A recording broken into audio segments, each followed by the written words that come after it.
What's up, investors? It's the Russian dude. Game 4 of Florida Panthers today, so let's go Panthers. Going back to Edmonton, 3-1 in series will be incredible. We need to cheer for this, so yeah, once again, everyone, let's go Panthers. But okay, now let's get back to the video. And let's not sugarcoat it. The Kremlin is not just dreaming of a return to the glory days of the Cold War. It is actively planning for it.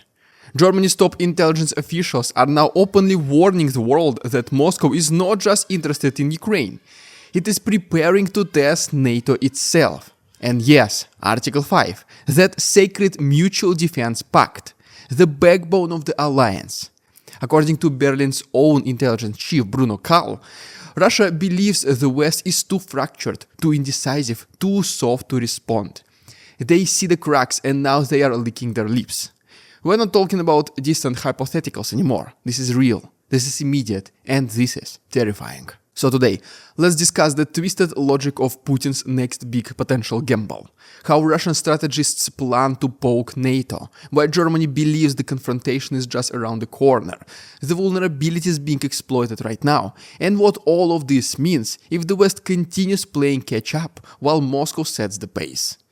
Because let's be honest, if the war in Ukraine was a brutal test of Europe's moral endurance, then what potentially comes next could be a test of its very survival. And some of you might not believe that Putin is ready to escalate further, but just a little over 3 years ago, almost no one thought Putin is going to invade Ukraine. And yet, it happened. Never underestimate your enemy. It is better to be always prepared. Germany's Federal Intelligence Service chief Bruno Kahl did not mince words. According to him, the full-scale invasion of Ukraine was not the end goal. It was the prologue, the trial run. What's the real ambition then? Challenging NATO's Article 5 to see if anyone will blink. Kahl always said that Russia believes the alliance is bluffing, that if it pushes just right buttons, the collective defense clause will shatter like cheap glass. Let's also not forget the exact wording of Article 5. This is from the NATO website itself. Article 5 provides that if a NATO ally is the victim of an armed attack, each and every other member of the alliance will consider this act of violence and as an armed attack against all members and will take the actions it deems necessary to assist the ally attacked. That's right, actions it deems necessary. Which unfortunately might be just strongly condemning the act of violence by the aggressor. And that's it, simple as that, it's just this statement. Legally, NATO members are not obliged to join the actual war. And here is the twist. This statement by Bruno Kahl is not based on a vague assumption. Kahl says German intelligence has concrete proof, documents, intercepted communications, maybe even movements on the ground. Russia has entered a phase where it no longer respects deterrence. It smells weakness, and weakness, in geopolitical terms, is the blood in the water that sharks like Putin crave. The president of Germany's Foreign Intelligence Service, BND, told the table today.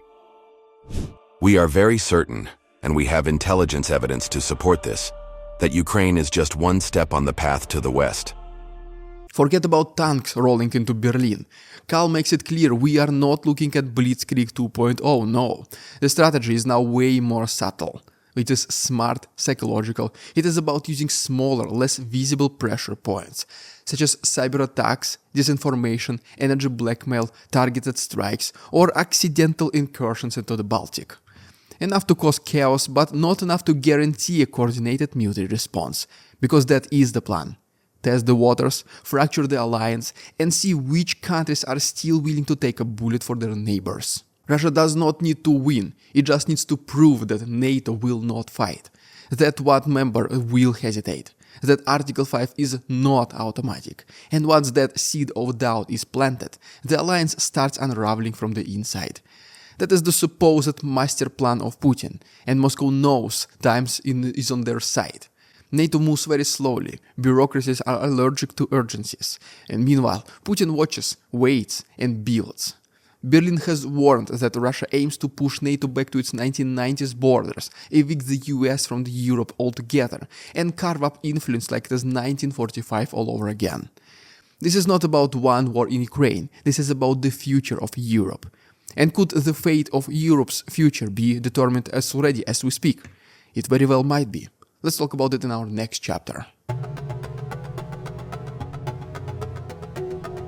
You think the war with NATO has not started? Well, Germany's defense chief, General Carsten Breuer, has news for you guys.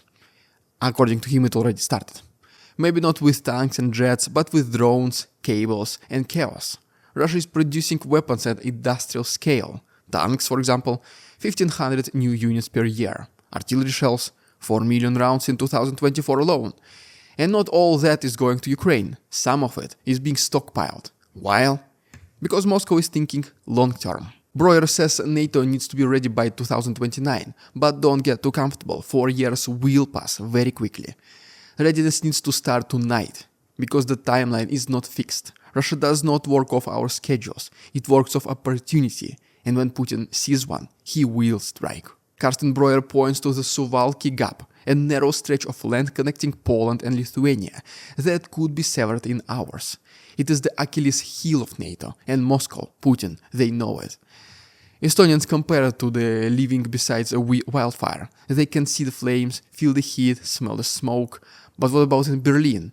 Well, they might catch a whiff if the wind blows, right? And that's pretty much it.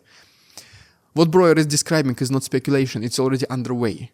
Take the Baltic Sea, for example. Just recently, undersea communication cables were mysteriously cut.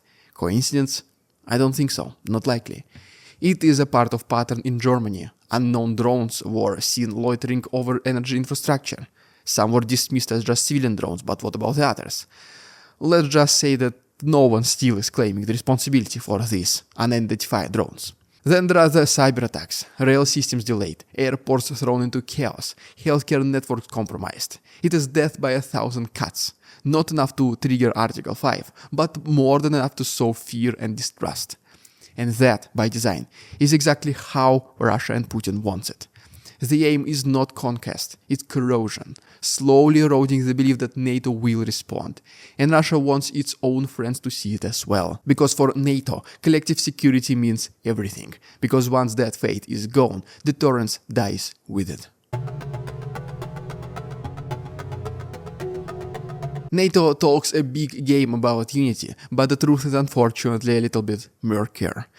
And by the way guys, in no way am I a NATO hater or anything, I'm just trying to be here as neutral as journalistically possible and deliver you guys facts, statements and decisions that were made and said. The goal of my work, as always, is to present you unbiased news so you can make your own decisions. So yeah, back to NATO's unity. Yes, Finland and Sweden rushed to join after Ukraine was invaded, but cracks are unfortunately visible. Hungary and Slovakia flirt openly with Moscow, Trump-era fatigue still hangs over US commitments, and the European Union's military industry, it needs years to catch up to Russian mass production. Bruno Kahl once again warned that Russia believes NATO will not defend itself, that it might actually fail to activate Article 5 when the test comes. And with certain leaders constantly hedging, who could blame the Kremlin for thinking this way? Even among allies, urgency varies. Some European states see the threat up close, others only read it about in the news. And that makes coordinated defense incredibly difficult. NATO's deterrence posture is only as strong as its weakest political will, and right now, Moscow sees very much softness. Let's now talk logistics. Europe is not ready for a war of attrition, unfortunately, not yet, at least not yet, not for now. Germany, the Europe's economic engine, spent decades slashing military budgets, outsourcing security to the United States, and turning barracks into museums. And now, faced with the crisis, they're scrambling to rebuild an industrial base that no longer exists in its former glory, if you can say it this way. There is a reason even the Green Party voted to lift restrictions on defense spending, because the delusion of eternal peace finally shattered. No more illusions. No more pretending diplomacy alone will keep the tanks away. Berlin knows it, Paris knows it, even Warsaw, always on the edge, is doubling its military output. But production takes time. Factories do not appear overnight. Skilled workers do not materialize out of thin air. And meanwhile, Russia is already churning out hardware by the trainload. And sure, these might not be the most sophisticated combat machines, but sheer number of them is also a very big advantage. And if this imbalance continues, it will not matter how many treaties are signed or flags are waved. The stronger side wins, and Putin is betting that this side will be his. And just when you think it couldn't get more absurd, here comes Donald Trump with his ceasefire fantasy. For months, he entertained the illusion that ending the war was just a matter of a few phone calls, one to Putin, one Zelensky, that's it. That he could sit down with Putin, cut a deal, and call it a day.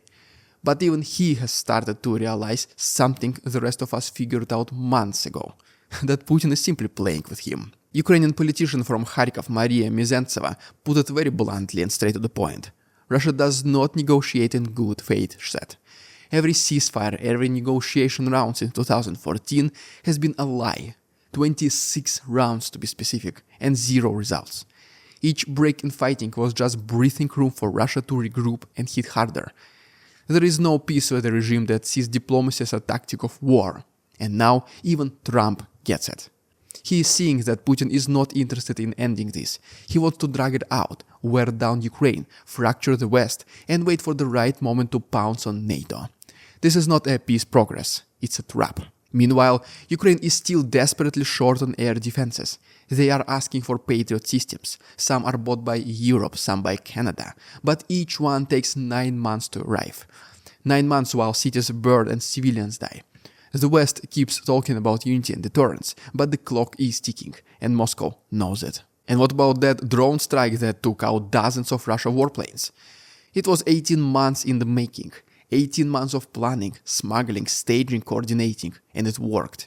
It hit the heart of Russia's long-range capabilities, but that strike was not just about destruction. It was also a cry for help. A message to the West: we can strike, but we cannot hold unless you guys help. Putin did not respond with a counter-strike on military targets, no. As always, he hit civilian centers, bombed apartment blocks, killed civilians and first responders. That is his trademark. Brute force in the place of strategy. If he cannot defeat Ukraine on the front lines, he will break them at home. But what he does not fully understand, however, is that each attack, each elimination of friends and relatives makes Ukrainians much stronger and tighter together as a nation. You cannot walk into someone's house uninvited, destroy everything, and be confused why the owners want you be gone. It's just common sense. But when you overcomplicate things, you just might forget about the very basics. Well, there you have it, guys. Also, if you remember, you can still ask me some questions for my Monday, thank God it's Monday podcast, where I will be answering your guys' questions. Please leave them down below in the comments. Thanks so much for watching. If you haven't done so already, please subscribe to my channel. If you wish to support my work, there are links down below. For example, my Patreon. A lot of proceeds go to help this channel stay independent. For this, thank you so much. All the links are down below. Thanks so much for watching. See you tomorrow. We want to come to their tricks, the facade they try to sell, their twisted words and feeble claims on us all they cannot quell. We see through their lies, their feeble attempts to sway. We do not believe in ridiculous Russian pride.